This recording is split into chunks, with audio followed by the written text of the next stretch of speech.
یا علی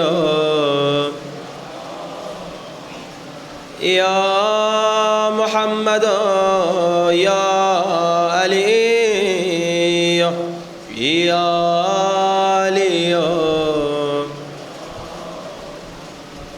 اکفیانی فإنکما کافیان وانصرانی فإنکما ناصران یا مولانا یا صاحب الزمان الغوث الغوث الغوث ادرکنی ادرکنی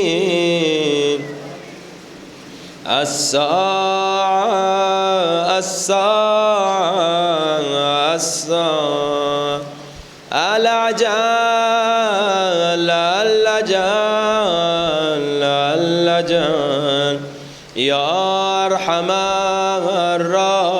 الراحمين بحق محمد وآله الطاهرين صلوات.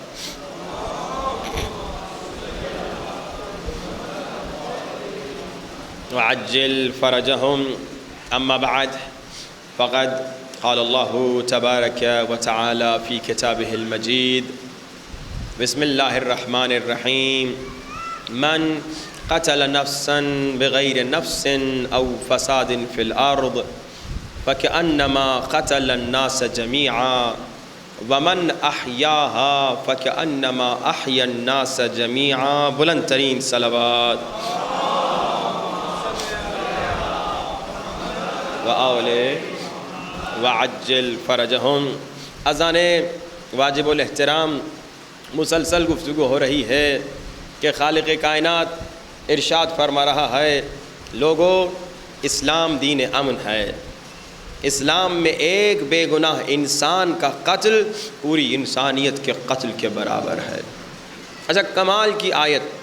اس آیت پہ کاش کہ مسلمان غور کریں, اس آیت پہ کاش کہ پاکستان والے غور کریں. کہہ رہی ہے من قتل نفسا, جس نے بھی ایک بے گناہ انسان کو قتل کیا. یہ نہیں کہا کہ بے گناہ مسلمان کو قتل کیا تو بڑا گناہ, یہ نہیں کہا کہ بے گناہ کلمہ پڑھنے والے کو قتل کیا تو بڑا گناہ. کہا نفساً, بے گناہ عیسائی کو قتل کیا تو بھی اتنا بڑا گناہ, گویا انسانیت کو قتل کر دیا. بے گناہ یہودی کو قتل کیا تو بھی اتنا بڑا گناہ, گویا پوری انسانیت کو قتل کر دیا. آج پاکستان میں کیا ہو رہا ہے؟ آج پاکستان میں آپ سڑک پہ جائیں, کوئی بیچارہ عیسائی, کوئی بیچارہ ہندو, کوئی بیچارہ یہودی ایسے ہی چل رہا ہے. کسی کو اس سے ذاتی دشمنی ہے اور ذاتی دشمنی میں آ کے اس پہ تہمت لگا لے کہ اس عیسائی نے, اس یہودی نے, اس ہندو نے قرآن کی توہین کی ہے, اس ہندو نے نبی کی توہین کی ہے. آج پاکستانی کیا کرتے ہیں؟ اس بیچارے کو اتنا مارتے ہیں, اتنا مارتے ہیں کہ وہ مر جاتا ہے. کیا ایسے واقعات پاکستان میں ہوتے ہیں کہ نہیں ہوتے؟ الحمدللہ شیعہ ایسا کام کبھی نہیں کرتے. کبھی آپ نہیں دیکھیں گے کہ شیعہ سڑک پہ جا کے کسی بیچارے بے گناہ کو قتل کرے. کل میں نے واقعہ سنایا تھا, انگریز تھا, کافر تھا, اس نے اقرار کیا کہ دیکھو شیعوں میں کمال یہ ہے وہ قتل نہیں کرتے, شیعہ قتل نہیں کرتا, مگر دوسرے بیچارے مسلمان کیوں بیچارے بے گناہ عیسائی کو قتل کرتے ہیں, کیوں بیچارے بے گناہ ہندو کو قتل کرتے ہیں, کیوں بیچارے بے گناہ انسان کو قتل کرتے ہیں؟ کیونکہ انہوں نے قرآن پڑھا ضرور ہے مگر عمل نہیں کیا. بھئی قرآن کہہ رہا ہے جس نے بھی, اے مسلمان سنو, جس نے بھی ایک بے گناہ انسان کو قتل کیا, وہ بے گناہ انسان شیعہ ہو یا سنی ہو, وہ بے گناہ انسان مسلمان ہو یا غیر مسلمان ہو, وہ بے گناہ انسان عیسائی ہو, یہودی ہو یا کسی بھی مذہب سے اس کا تعلق ہو, جب تک کسی بے گناہ انسان کو تم نے قتل کیا یہ اتنا بڑا گناہ ہے گویا تم نے پوری انسانیت کو قتل کر ڈالا. مسلمانوں خدا را قرآن پہ عمل کرو, خدا را قرآن پہ عمل کرو. یہ پیغام اسلام کا بتائیے. اور کل آپ نے سنا مولا نے کیا فرمایا, ایک چونٹی پر بھی ظلم مسلمان نہیں کر سکتے. یہ اسلام کا قانون ہے. بلکہ اب سنیے, آج تیسرا قانون اسلام کا سنا رہا ہوں. ایک تو آپ نے سنا جس نے ایک بے گناہ انسان کو قتل کیا اس نے انسانیت کو قتل کر دیا. دوسرا آپ نے سنا ایک چونٹی پر بھی ظلم کرنے کی اسلام میں اجازت نہیں. اب تیسرا اسلام کا قانون سنیے. مسلمانوں اسلام کو سنو. اسلام امن کا مذہب، اسلام محبت کا مذہب، اسلام کتنا کمال کا دین کہ اسلام کا قانون یہ ہے کہ اگر کوئی مسلمان، مثلاً ہم جتنے مجلس میں آئے ہیں، اگر کوئی مسلمان شیعہ ہو یا سنی، اگر کوئی مسلمان رات کو کھانا کھا رہا ہے، مزے کے کھانے کھا کے اور پیٹ بھر کے سو جا رہا ہے، ہم سب یہ کرتے ہیں نا، رات کو کھانا کھاتے ہیں، مزے کے کھانے کھاتے ہیں اور پھر تکیے پہ سر رکھ کے سو جاتے ہیں. اسلام کا قانون سنیے.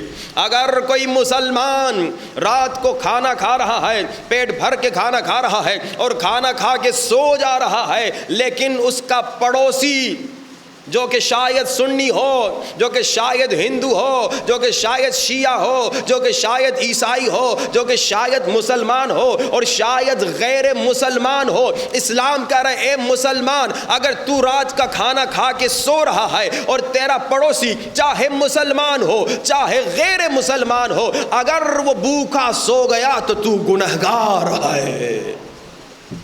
اسلام کا یہ پیغام ہے کہ اپنے جیسے انسانوں کی فکر کرو.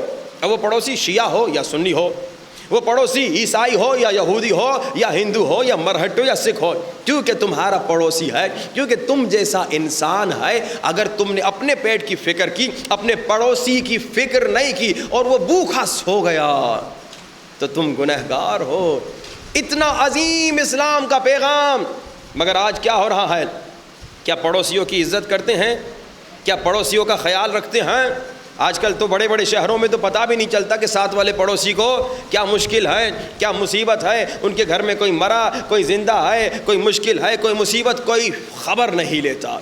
یہ اسلام نہیں ہے. اسلام کہہ رہا ہے اے انسان، اپنے جیسے انسان کا خیال رکھو، چاہے اس کا دین و مذہب جو بھی ہو. اپنے جیسے انسان پہ ظلم نہ کرو، چاہے اس کا دین و مذہب جو بھی ہو.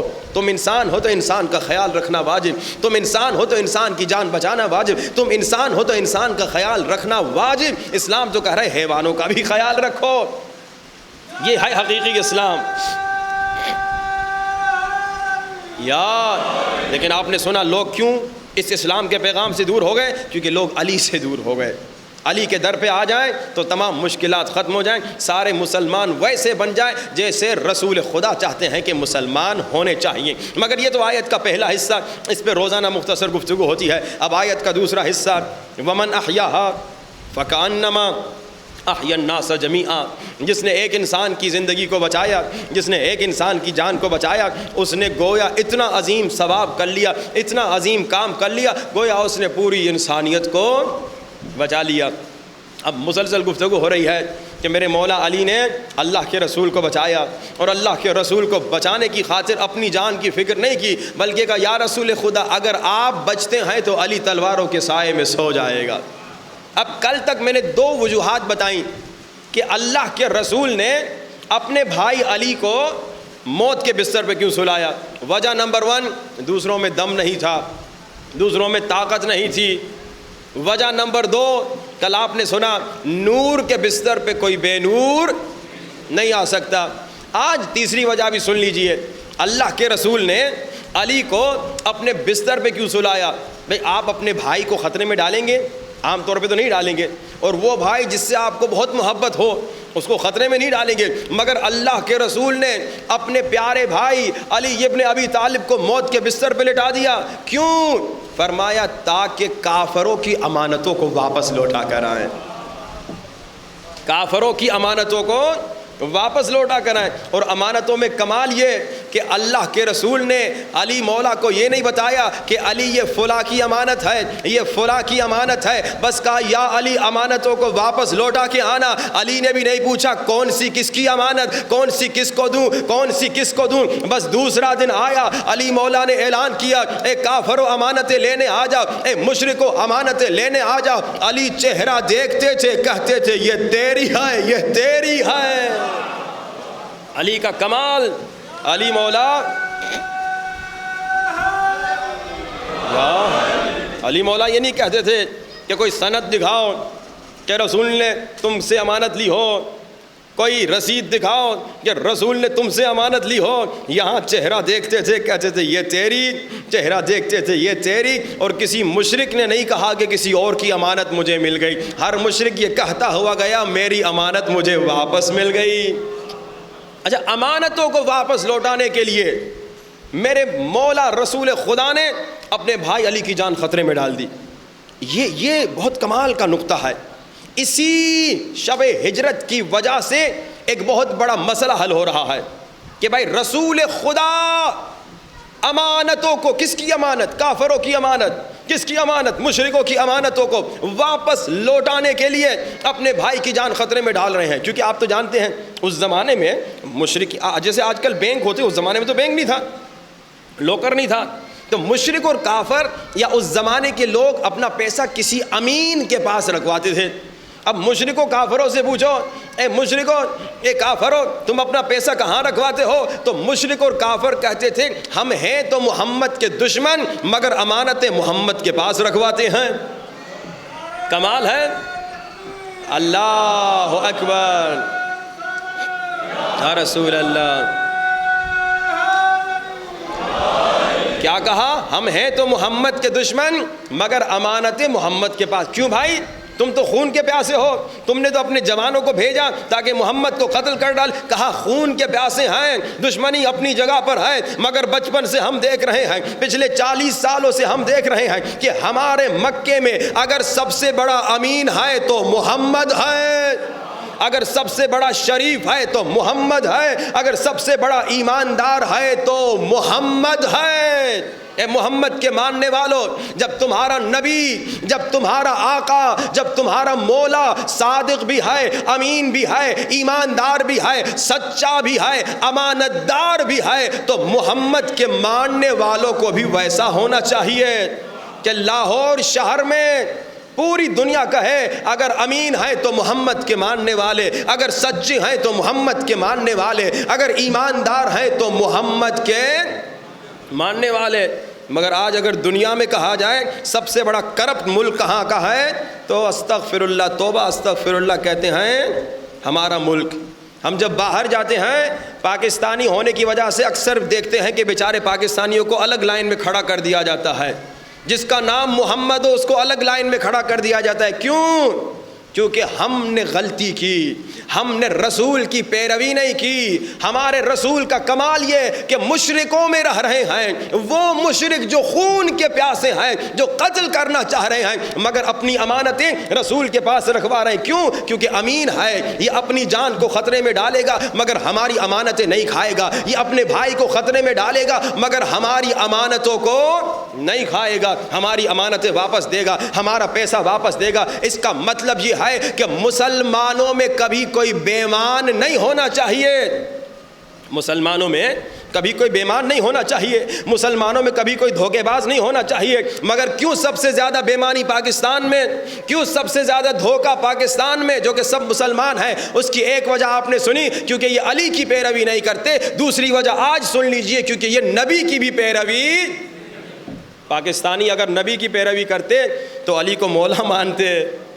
پاکستانی اگر نبی کی اطاعت کرتے تو علی کو اپنا مولا مانتے. یہی تو اللہ کے رسول نے کہا غدیر خم میں, علی کے ہاتھوں کو بلند کر کے کیا کہا؟ جس جس کا میں مولا اس کا. اگر پاکستانی مسلمان نبی کی اطاعت کرتے تو پورے پاکستان والے علی کو اپنا مولا مانتے. لیکن اب دیکھیے رسول خدا نے اپنے بھائی کی جان خطرے میں ڈالی. یہ کمال کا نقطہ, غور سے سنیے گا. اپنے بھائی کی جان خطرے میں ڈالی.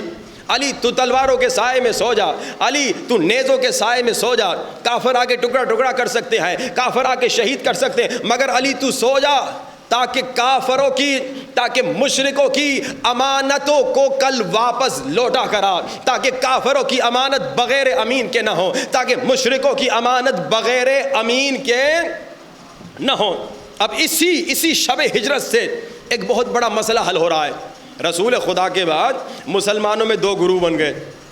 ایک گروپ نے کہا کہ رسول خدا نے یہ تو سکھایا کہ رات کو پانی پئیں تو کھڑے ہو کر پئیں یا بیٹھ کر پئیں, رسول نے یہ تو سکھایا کہ کنگھی کریں تو کھڑے ہو کر کریں یا بیٹھ کر کریں.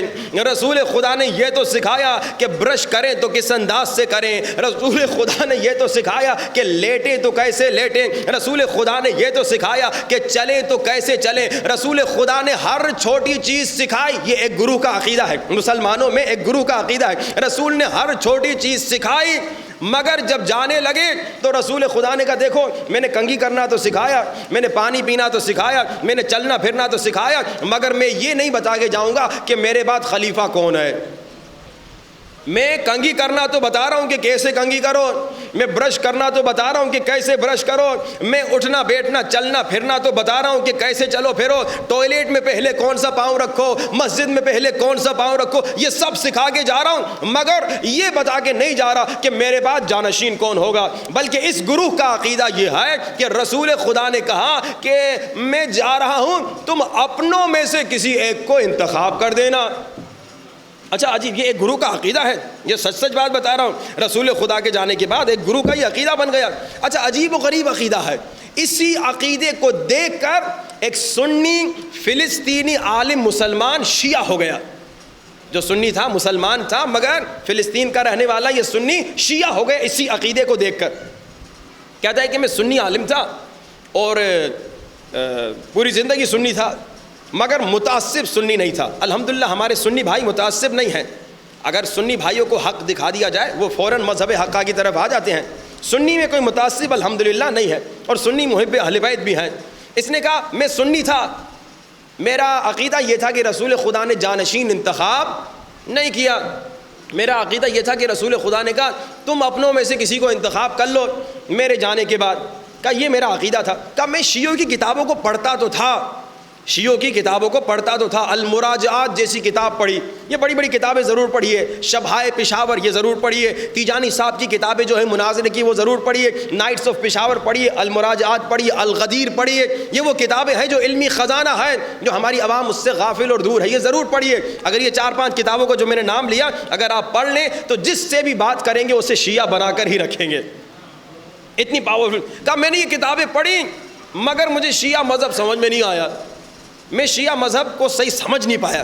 میرا عقیدہ یہ تھا کہ رسول خدا نے کہا کہ خلیفہ خود انتخاب کرو, جانشین میں نہیں چھوڑ کے جا رہا, تم کسی کو خود انتخاب کرو. کہا اس عقیدے کا میں حامل تھا, اس عقیدے کا میں مالک تھا. کہتے ایک مرتبہ فلسطین میں کسی دوست کی دکان پہ گیا, جیسے آپ بھی کسی دوست کی دکان پہ جاتے ہیں کبھی. کہا میں دوست کی دکان پہ جب گیا تو تھوڑی دیر کے بعد جب میں دوست کی دکان میں بیٹھا تھا میں باہر دوسری دکان والوں کو دیکھ رہا تھا.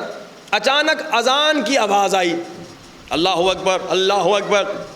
تو میں نے دیکھا, اب یہ فلسطینی سنی عالم کہتا ہے میں نے دیکھا کہ ایک بزرگ تھا, بوڑھا شخص تھا, سامنے والی دکان میں بیٹھا ہوا تھا. چھوٹی سی دکان تھی, شاید 50,000 روپے کی دکان ہو, 1 لاکھ روپے کی دکان ہو, بالکل ویلیو لیس. اندر چیزیں بھی کوئی خاص نہیں رکھی تھیں, کوئی جناب سونا جواہرات کی دکان نہیں تھی, یہ آلو پیاز کی دکان تھی, نارمل سی دکان تھی. پوری دکان کی ویلیو 1 لاکھ 2 لاکھ روپے سے زیادہ شاید نہ ہو. کہ میں نے دیکھا چھوٹی سی دکاندار والا, دکان کا مالک, جیسے اذان کی آواز سنتا ہے فوراً اٹھتا ہے, وضو کرتا ہے, ٹوپی پہنتا ہے, عطر لگاتا ہے, تسبیح اٹھاتا ہے. کہ اب میں نے سمجھ لیا کہ یہ نماز کے لیے مسجد کی طرف نکلنے کی تیاری کر رہا ہے. کہا جب میں نے اس کو دیکھا نا, کہا میں اس کو دیکھتا رہا, اس دکاندار کو جس کی دکان کی ویلیو 50,000 1 لاکھ 1.5 لاکھ 2 لاکھ سے زیادہ نہیں تھی. کہا میں نے دیکھا اب جب یہ دکان سے نکلنے لگا نا, اس نے اپنے پوتے کو بلایا, اپنے پوتے کو کہا ادھر آؤ میرے پوتے, میں 10-15 منٹ کے لیے نماز پڑھنے جا رہا ہوں, جب تک میں دکان میں نہیں تم میری دکان کا خیال رکھنا. توجہات کا طالب ہوں, نہیں سمجھے آپ, مگر یہ سنی سمجھ گیا. اس سنی نے کہا وہاں میں نے سوچنا شروع کیا, ایک دکاندار 1.5 لاکھ روپے کی دکان کو جب بغیر جانشین کے نہیں چھوڑ کے جاتا, معمولی سا دکاندار, ہاں بھائی, یہ آپ نے بھی دیکھا ہوگا، دکاندار نکلتا ہے کسی کو چھوڑ کے جاتا ہے، جب تک میں آؤں تم خیال رکھنا۔ اب یہ سنی عالم کہتا ہے یہی میں شیعہ ہو گیا۔ میں نے دیکھا، میں نے سوچا، ایک دکاندار جس کے دکان کی کوئی قیمت نہیں، جس کے دکان کی کوئی ویلیو نہیں، ایک دکاندار 10-15 منٹ نماز پڑھنے کے لیے مسجد جا رہا ہے، مسجد دکان کے قریب ہے، 10-15 منٹ کے لیے 1.5-2 لاکھ کی دکان کو جب ایک دکاندار بغیر جانشین کے نہیں چھوڑ کے جاتا تو اللہ کے رسول پورے عالم اسلام کو بغیر جانشین کیسے چھوڑیں گے؟ یقیناً اللہ کے رسول اس عالم اسلام کو بغیر جانشین نہیں چھوڑ سکتے۔ اور پھر یہ شیعہ ہو جاتا ہے، یہ شیعہ ہو جاتا ہے۔ اب دیکھیے مسلمانوں میں 2 گروپ بن گئے۔ ایک گروپ نے کہا کہ رسول خدا نے جانشین نہیں بنایا، بلکہ کہا کہ اپنی مرضی سے جسے چاہو جانشین بناؤ۔ مگر مسلمانوں کا جو دوسرا گروپ ہے اس نے کہا نہیں، رسول خدا نے جانشین بنایا۔ رسول خدا نے غدیر خم میں جب آیت نازل ہوئی یا ایھا الرسول بلغ ما انزل الیک من ربک، اے حبیب وہ ولایت علی کا پیغام پہنچا دے، اور اگر تم نے نہیں پہنچایا گویا دین کا کوئی کام نہیں کیا۔ وہاں اللہ کے رسول نے اصحاب کو روکا، جو آگے چلے گئے تھے ان کو واپس بلایا، جو پیچھے تھے ان کا انتظار کروایا، اور میدان غدیر خم میں 1 لاکھ سے زیادہ اصحاب کے سامنے ممبر بنایا اونٹوں کے پالانوں سے، اور علی مولا کو بلایا اور علی کے ہاتھوں کو بلند کر کے کہا جس جس کا میں مولا اس کا علی مولا۔ اور اس پر یا علی، اور اس پر اس گروپ کے پاس 100 سے زیادہ شیعہ سنی ریفرنسز ہیں، جس میں موجود ہے کہ رسول خدا نے اونٹوں کے پالانوں سے ممبر بنوایا، علی مولا کو بلایا اور علی کے ہاتھوں کو بلند کر کے کہا کہ جس جس کا میں مولا اس کا علی مولا۔ کہ شاعر کہتا ہے ہو خم پہ جس کا اعلان امیر المومنین ہونا، اسے ججتا ہے سلطان فلک فخر زمین ہونا۔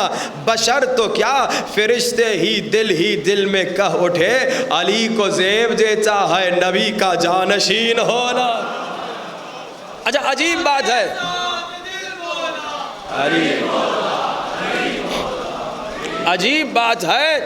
عجیب بات ہے، رسول خدا نے 1 لاکھ سے زیادہ اصحاب کے سامنے اعلان کیا، مگر بعد میں پھر بھی بہت ساروں نے کہا کہ ہم نے اعلان نہیں سنا۔